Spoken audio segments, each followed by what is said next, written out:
Hello student, आप सभी का स्वागत है आपके अपने यूट्यूब चैनल हार्ड कंसेप्ट पर। आज का टॉपिक है शियर स्ट्रेस। शियर स्ट्रेस का रिलेशन देखेंगे, रेक्टेंगुलर सेक्शन का शियर स्ट्रेस डिस्ट्रीब्यूशन कैसे होगा उसका डेरिवेशन देखेंगे, उससे कुछ रिलेटिव क्वेश्चन भी करेंगे, इसलिए वीडियो को बिल्कुल लास्ट तक देखें। शियर स्ट्रेस क्या है, देखो tau equal to F A Y bar divide by I B, very very important. ठीक है, जो शियर स्ट्रेस का जो डेरिवेशन है ये है। ठीक है, शियर स्ट्रेस का रिलेशन बहुत ही इंपॉर्टेंट रिलेशन है, इसको याद कर लेना। ठीक है, उसकी टर्मिनोलॉजी क्या है बड़े ध्यान से देखना है। देखो टाउ क्या है, शियर स्ट्रेस है, एफ क्या है, shear force, A is the area of cross section. बिल्कुल ध्यान से देखना जो मैं बोलूं।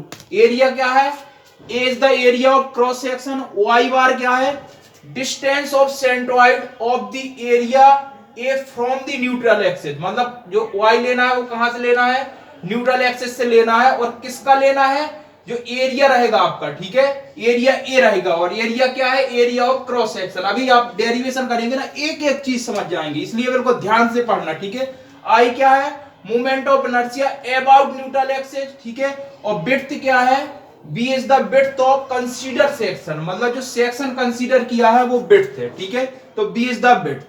अब देखेंगे रेक्टेंगुलर सेक्शन का जो शियर स्ट्रेस डिस्ट्रीब्यूशन है वो कैसे होगा, उसका डेरिवेशन देख रहे हैं। ठीक है, देखते हैं, स्टार्ट करते हैं। देखो रेक्टेंगुलर सेक्शन का डेरिवेशन, देखो डेरिवेशन को बिल्कुल ध्यान से देखना है। ठीक है, जैसे मैं पढ़ाऊं वैसे करना है, बिल्कुल बहुत ही इजी तरीके से समझाऊंगा। ठीक है, ध्यान से देखेंगे। देखो जो शियर स्ट्रेस है उसका रिलेशन अभी अभी आपने पढ़ा है, क्या, tau equal to F A Y bar divide by I B. तो आपको क्या समझ में आ रहा है, यदि आपको F A Y bar divide by I B की वैल्यू यदि इस डायग्राम से आप क्या कर लें, फाइंड आउट कर लें, तो आपको शियर स्ट्रेस इजीली समझ में आ जाएगा और निकाल लोगे। ठीक है, तो देखो ये वाला डायग्राम है, डायग्राम कैसे बनाएंगे उसको देखो। देखो एक रेक्टेंगुलर सेक्शन है, ये न्यूट्रल एक्सिस हो गया आपका, इसका विड्थ बी है, डेप्थ डी है। अब न्यूट्रल एक्सिस है तो क्या हो जाएगा, सेंटर मतलब डी बाई टू में ये हो गया, डी बाई टू में ये हो गया। ठीक है, ऐसे सेक्शन के लिए क्या करेंगे, जब आपको शियर स्ट्रेस फाइंड आउट करना है तो कुछ नहीं करना है, एक सेक्शन कंसीडर कर लेना। मैंने देखो इसको सेलेक्ट कर दिया ना, इस सेक्शन को मैंने कंसीडर कर लिया। जब सेक्शन कंसीडर कर लिया तो देखो विड्थ तो यही है, विड्थ यही हो जाएगी। ठीक है, इसकी डेप्थ ये कैसे निकालेंगे, देखो इधर ये न्यूट्रल एक्सिस है, न्यूट्रल एक्सिस से मैंने कंसीडर कर लिया कि यहां से न्यूट्रल एक्सिस से स्टेप जो आपने स्टेप क्या किया है, जो शेडेड है एरिया, ठीक है, उसका जो डेप्थ है वो y ले लिया मैंने। देखो ध्यान से देखना बिल्कुल, यहां से न्यूट्रल एक्सिस से जो सेक्शन कंसीडर किया है वहां तक की जो डेप्थ है वो क्या हो गया, y हो गया। और y बार क्या था, मैंने क्या बताया था, न्यूट्रल एक्सिस से जो कंसीडर सेक्शन है उसकी सेंटर तक की सीजी, ठीक है, सीजी तक की डिस्टेंस आपने y बार कर लिया, तो y बार क्या हो जाएगा, न्यूट्रल एक्सिस से जो कंसीडर सेक्शन है उसकी सेंटर ऑफ ग्रेविटी मतलब सीजी तक की डिस्टेंस हो गई, मतलब y बार हो गया। ठीक है, तो dy by two minus Y, अब ये कैसे होगा, देखो इधर ध्यान से देखना, देखो यहां से यहां तक की डिस्टेंस क्या है, y है। अब यदि मुझे यहां तक की निकालना तो ध्यान से देखना। ठीक है, ये डिस्टेंस क्या हो जाएगी, देखो यहां से यहां तक की डी बाई टू, यदि मैं डी बाई टू से y को लेस कर दूं तो ये वाली वैल्यू आ जाएगी। अब देखो इसको करते हैं, देखो सबसे पहले मैं y बार की बात करता हूं, y बार कैसे फाइंड आउट करेंगे। देखो y बार मुझे ये बताओ कि y तो इसमें क्या हो जाएगा, ऐड हो जाएगा, प्लस क्या हो जाएगा, इस वाले सेक्शन की वो जो रेक्टेंगुलर सेक्शन है इसका क्रॉस सेक्शन है, इसकी सीजी चाहिए, यानी कि सीजी के लिए क्या करूंगा, रेक्टेंगुलर की जो सीजी तक की डिस्टेंस निकालते थे वो डी बाई टू होता था, तो इसकी जो कंसीडर सेक्शन है वो क्या है, D by two minus Y, इसका क्या डिवाइड बाई टू हो जाएगा, कोई डाउट नहीं है ना। ठीक है, वाई बार की वैल्यू फाइंड आउट करते हैं, इसको यदि मैं करूंगा, देखो एलसीएम ले लिया तो क्या हो जाएगा, two Y plus D by two minus Y divide by two हो जाएगा, यानी कि जो वाई बार की वैल्यू है तो क्या हो जाएगा, Y plus D by two divide by two. Any doubt, तो एक चीज तो समझ में आ गई, वाई बार आपने फाइंड आउट कर लिया। एरिया क्या था, एरिया फाइंड आउट करेंगे तो क्या, कंसीडर सेक्शन का एरिया था, मतलब ए था, तो ए की वैल्यू क्या हो जाएगी, देखो बी क्या है, कंसीडर सेक्शन विड्थ बी है, रेक्टेंगुलर का क्या होता है, बी इंटू डी, और डी क्या हो जाएगा, D by two minus Y, देखो ये वाला डेप्थ हो जाएगा। तो आपने एरिया निकाल लिया, यानी कि एरिया निकाल लिया, वाई बार निकाल लिया। अब आई क्या हो जाएगा, आई क्या था, movement of inertia about neutral axis, यानी कि इस वाले सेक्शन का जो रेक्टेंगुलर सेक्शन का क्या होता है, movement of inertia B D cube divide by 12। ठीक है, तो आपने आई फाइंड आउट कर लिया। बी क्या है, कंसीडर सेक्शन की विड्थ यानी कि बी तो विड्थ है। अब यदि मैं वैल्यू देखो आई आ गई आपकी, ए आ गया, वाई बार आ गया, इसमें पुट कर दूंगा आप तो शेयर स्ट्रेस आ जाएगा। चलो देखते हैं इसको सॉल्व करते हैं। वैल्यू पुट करते हैं, देखो टाउ इक्वल टू, अब देखो क्या आएगा, एफ शेयर फोर्स है, ठीक है। एरिया देखो अभी अभी फाइंड आउट किया, क्या D by two minus O I into B हो जाएगा। बिल्कुल ध्यान से देखना, ठीक है। वाई बार क्या किया, वाई बार जी आ गया क्या, D by two plus o i, ठीक है। तो क्या हो जाएगा 1/2, वही हो जाएगा। डिवाइड में देखो, डिवाइड में क्या है, आई क्या हो जाएगा B D cube divide by 12, ठीक है। और इंटू विड्थ क्या हो जाएगा, विड्थ बी आई है। अब इसको देखो कैंसल आउट करो कैसे होगा, इससे मैंने कैंसल आउट कर दिया, ठीक है। ध्यान से बिल्कुल देखना, ठीक है। अब देखो 2 6 हो जाएगा, ठीक है।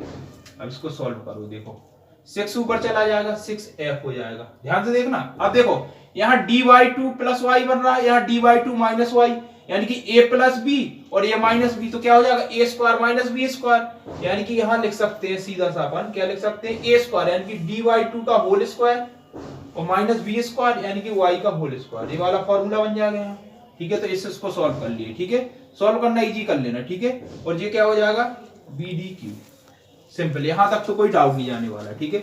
टाउ इक्वल टू, इसको सॉल्व करेंगे तो क्या हो जाएगा 6 है।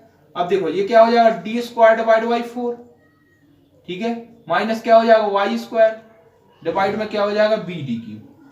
तो आपका जो रिलेशन आ गया शियर स्ट्रेस का वो क्या हो जाएगा, टाउ इक्वल टू 6 है D square divide by 4 minus Y square divide by B D cube. Very very important, ठीक है। तो आपका जी शियर स्ट्रेस हो गया। अब शियर स्ट्रेस रेक्टेंगुलर का आपने फाइंड आउट कर लिया। अब शियर स्ट्रेस डिस्ट्रीब्यूट कैसे होगा, उसका डायग्राम कैसे बनेगा, ठीक है। किस पॉइंट पर शियर स्ट्रेस कितना आने वाला है उसको देखते हैं आगे।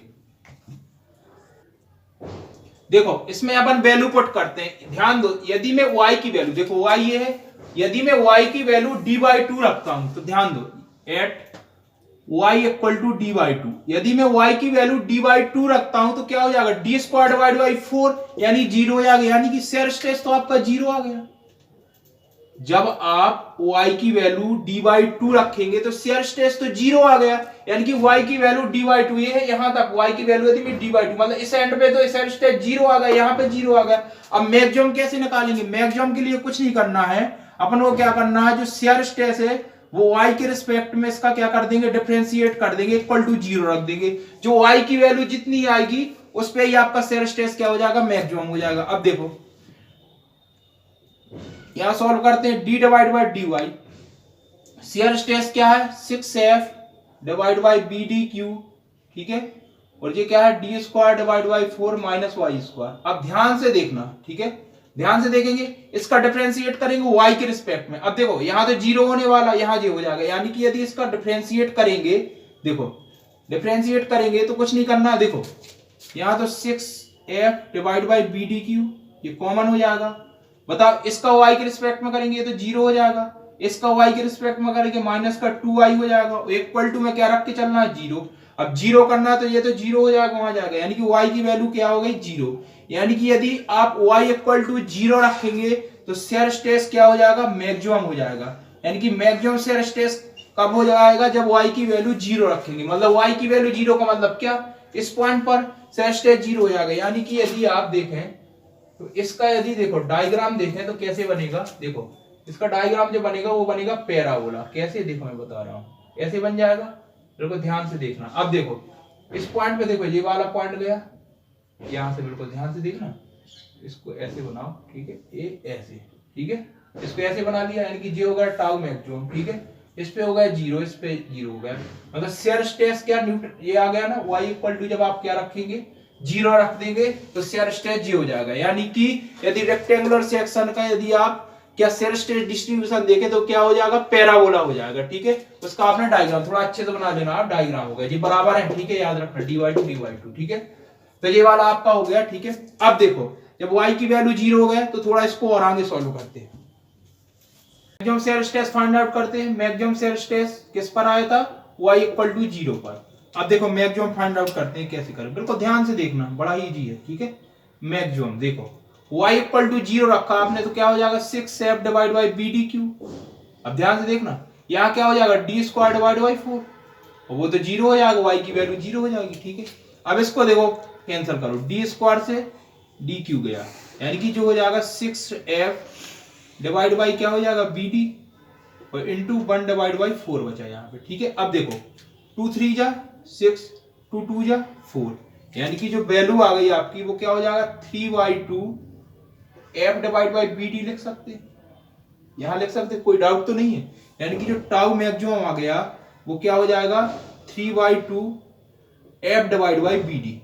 Very very important. अब देखो यहां से ध्यान से, जो f divide by B D है ना, थोड़ा यहां देखो, देखो जो f डिवाइड बाई, बताओ शियर स्ट्रेस क्या होता, फोर्स डिवाइड बाई एरिया होता, तो f divide by B D है।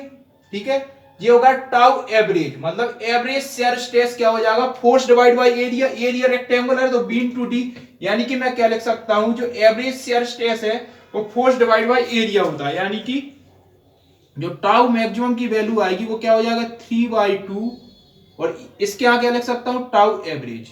ठीक है, तो यानी कि यदि इसको और आगे सॉल्व कर दो तो आप लिख सकते हो टाउ मैक्सिमम इक्वल टू क्या हो जाएगा 1.5 tau average. Very very important. ठीक है, क्वेश्चन बहुत आता है, बहुत ज्यादा आता है। ठीक है, कि जो टाउ मैक्सिमम है वो 1.5 times of the tau average, very very important of rectangular का है। ठीक है, तो आपका डेरिवेशन कैसा रहा, बहुत ही इंपॉर्टेंट डेरिवेशन था, बिल्कुल एक एक चीज समझना है। ठीक है, जो डायग्राम था पहले उसको ड्रॉ कर लिया, ठीक है, उसको क्या है सेक्शन अपन ने कट कर लिया, कंसीडर सेक्शन हो गया, और एक एक चीज निकाल ली। ठीक है, फॉर्मूला याद करना, tau equal to F A Y bar divide by I B, tau max की वैल्यू निकाल ली, तो टाउ मैक्स क्या होगा रेक्टेंगुलर सेक्शन का 1.5 times of the tau average. Very very important. अब इसके कुछ क्वेश्चन करते हैं, स्टार्ट करते हैं। देखो, the ratio of maximum shear stress to average shear stress in a beam with rectangular cross section। देखो रेक्टेंगुलर क्रॉस सेक्शन का उसने दे दिया, तो रेशियो किस किस का दिया, देखो उसने कहा the ratio of maximum shear stress to average shear stress of rectangular section का भी आपने अभी अभी डेरिवेशन किया, क्या किया था 3/2, यही किया था, यानी कि अपन ने ऐसे ही देखा था ना, देखो इधर देख लो, अपन ने देखा था टाउ मैक्सिमम इक्वल टू क्या था 3/2 टाउ एवरेज देखा था। ठीक है, यही है, तो अपन क्या लिख सकते हैं, इसको ऐसे नीचे ला सकते, 3/2 हो गया, यानी कि 1.5। ऑप्शन देख लो, C is the correct answer. ठीक है, तो इस वाले क्वेश्चन को very very very very important tick करना, क्योंकि इस टाइप के क्वेश्चन अलग अलग फॉर्म में, ठीक है, कम से कम 50 क्वेश्चन होंगे। आप प्रीवियस ईयर देखना, उसमें देखना इस टाइप के क्वेश्चन बहुत आए, इसलिए वेरी वेरी इंपॉर्टेंट, याद कर लेना इसको। ठीक है, 1.5। अब देखो सेकंड टाइप में कैसे आया question, the ratio of the average shear stress to maximum shear stress in a prismatic beam of rectangular cross section. फिर रेक्टेंगुलर क्रॉस सेक्शन दे दिया, और उसने काय का देखो रेशियो पूछा है average shear stress to maximum shear stress. ठीक है, क्वेश्चन देखो उल्टा होगा, याद रखना, उसने एवरेज टू मैक्सिमम पूछा, एवरेज टू मैक्सिमम क्या हो जाएगा 2/3, यानी कि जो इसका आंसर हो जाएगा वो क्या हो जाएगा, D is the correct answer. ठीक है, बिल्कुल ध्यान से क्वेश्चन को ध्यान से पढ़ना, यदि क्वेश्चन नहीं देखोगे ध्यान से तो आप 3/2 भी टिक कर सकते हो, क्योंकि आपको तो याद है 3/2 होता है, लेकिन उसने क्या पूछा है एवरेज टू मैक्सिमम, रेशियो का पूछा एवरेज टू मैक्सिमम, इसलिए क्वेश्चन को बड़े ध्यान से पढ़ना। नेक्स्ट क्वेश्चन देखते हैं। नेक्स्ट क्वेश्चन है this shear stress at a section in a beam is 0 at, मतलब जो शियर स्ट्रेस है वो 0 कहां होगा, देखो वही रेक्टेंगुलर सेक्शन चल रहा है, देखो कुछ नहीं करना, एक रेक्टेंगुलर सेक्शन था, देखो ध्यान से देखना, ऐसा ही था, इसका जो डायग्राम शियर स्ट्रेस डिस्ट्रीब्यूशन था वो ऐसे ही बना था, देखो ध्यान से देखना, ऐसे ही बना था। ठीक है, बढ़िया सा बना इस बार से। ठीक है, तो यहाँ क्या था टाउ मैक्सिमम था, यहाँ क्या था शियर स्ट्रेस 0 था, यहाँ क्या था 0 था, ये ठीक है आपका विड्थ था, ये क्या था डेप्थ था, यही किया था बिल्कुल डायग्राम। ठीक कंसीडर। अब ये देखो क्वेश्चन ने बिल्कुल ध्यान से, उसने कहा शियर स्ट्रेस इस सेक्शन में 0 कहां होगा, तो 0 कहां हो रहा, टॉप में हो रहा और बॉटम में हो रहा। ठीक है, ऑप्शन देखो एक्सट्रीम टॉप एंड बॉटम 5, ये is the correct answer. Low neutral axis में क्या मैक्सिमम होने वाला है मिड, ठीक है, यहीं पे तो मिड डेप्थ आई थी। ठीक है, तो ये तो सब गलत हो जाएगा, यानी कि ये इज द करेक्ट आंसर। 0 पूछा उसने, 0 दी भाई। ठीक है, वेरी वेरी। हम नेक्स्ट देखते हैं, क्वेश्चन है नेक्स्ट। ठीक है, a rectangular beam 200 mm wide and 400 mm deep over a distance 4 meter and carries a UDL. UDL means uniform distributed load for 40 kilonewton per meter. Determine the maximum shear stress acting on the beam cross section.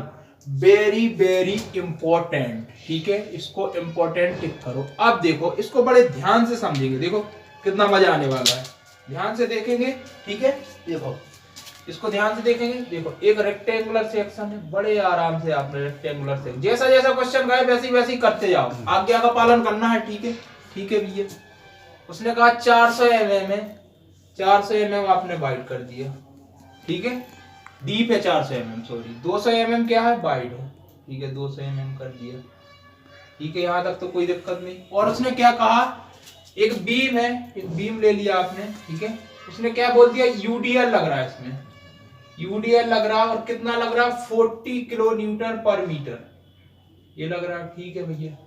कितने distance पर है, 4 metre पर है, ये चीज भी हो गया। तो एक चीज तो समझ में आ रहा कि यदि यहाँ पे मैक्सिमम शेयर फोर्स की बात करूं तो क्या हो जाएगा, WL/2, WL/2, यानी कि जो शेयर फोर्स आ गया, शेयर फोर्स आने वाला है वो क्या हो जाएगा, WL/2 हो गया, यानी कि जो शेयर फोर्स यानी कि F हो जाएगा, वो W की वैल्यू कितनी है, 40, L की वैल्यू कितनी है, 4, यानी कि 2, यानी कि 80 किलो न्यूटन। एक चीज तो समझ में आ गई, यानी कि शेयर फोर्स आपने यहाँ से फाइंड आउट कर लिया 80 किलो न्यूटन, एक चीज तो यहाँ आप समझ गए हैं, ठीक है। अब देखो रेक्टेंगुलर बीम में सीधी सी बात है, शेयर स्ट्रेस आपको निकालना, तो शेयर स्ट्रेस का आपने फॉर्मूला, जो मैक्सिमम शेयर स्ट्रेस है, ठीक है, उसका फॉर्मूला क्या पढ़ा, देखो मैक्सिमम शेयर स्ट्रेस रेक्टेंगुलर के लिए आपने क्या पढ़ा था, 3/2 टाउ एवरेज, यही पढ़ा था, कोई दिक्कत तो नहीं है, दिक्कत होनी भी नहीं चाहिए, ठीक है।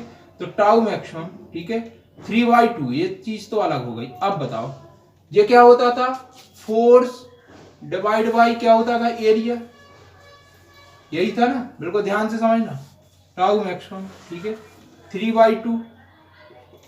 फोर्स क्या है, फोर्स डिवाइड बाई एरिया। अब फोर्स तो आपने 80 किलो न्यूटन, ठीक है, न्यूटन पर mm स्क्वायर में, तो इसको न्यूटन में चेंज कर लो। एरिया क्या हो जाएगा, B × D, 200 × 400, 200 × 400। अब इसको कटपिट कर दो, ठीक है, कटपिट करोगे, देखो 3 × 4, 1 2 3 4 खत्म, 4 2 जा 8, सब खत्म, 1 बचा, यानी क्या हो जाएगा, 3/2, यानी कि जो मैक्सिमम शेयर स्ट्रेस आ गया वो कितना हो जाएगा, 3/2, यानी कि 1.5 न्यूटन पर mm स्क्वायर, यही हो जाएगा। तो मैक्सिमम शेयर स्ट्रेस आपका कोई ऑप्शन है क्या, 1.5, very look is the correct answer. कितना सिंपल, कितने इजी तरीके से समझा, ठीक है, बिल्कुल ध्यान से समझा, ठीक है, अच्छा क्वेश्चन है, इस टाइप के क्वेश्चन बहुत आते हैं। नेक्स्ट देखते हैं, नेक्स्ट क्वेश्चन है, a beam of rectangular cross section dimensions 250 by 300 mm are subjected to a shear force of 75 kilonewton. The intensity of maximum shear stress in the cross section is, उसने फिर maximum shear stress आपसे पूछा है, वही तरीके वही सब कुछ करना है। रेक्टेंगुलर क्रॉस सेक्शन आपने देखो, ठीक है, ड्रॉ कर लिया, क्या 250 mm, ठीक है, 250 mm बाई क्या है, 300 mm, ठीक है, 300 mm कर लिया, वही तरीके वही सब है, ठीक है। मैक्सिमम शेयर स्ट्रेस, सबसे अच्छी चीज क्या है, उसने शेयर फोर्स भी दे दिया, शेयर फोर्स क्या दे दिया, 75 किलो न्यूटन, एक चीज ये भी, सब कुछ तो दे दिया। आप शेयर स्ट्रेस करो, करते हैं, देखो शेयर स्ट्रेस क्या हो जाएगा, मैक्सिमम शेयर स्ट्रेस पूछा है, क्या था, रेक्टेंगुलर का 3/2 टाउ एवरेज, ठीक है।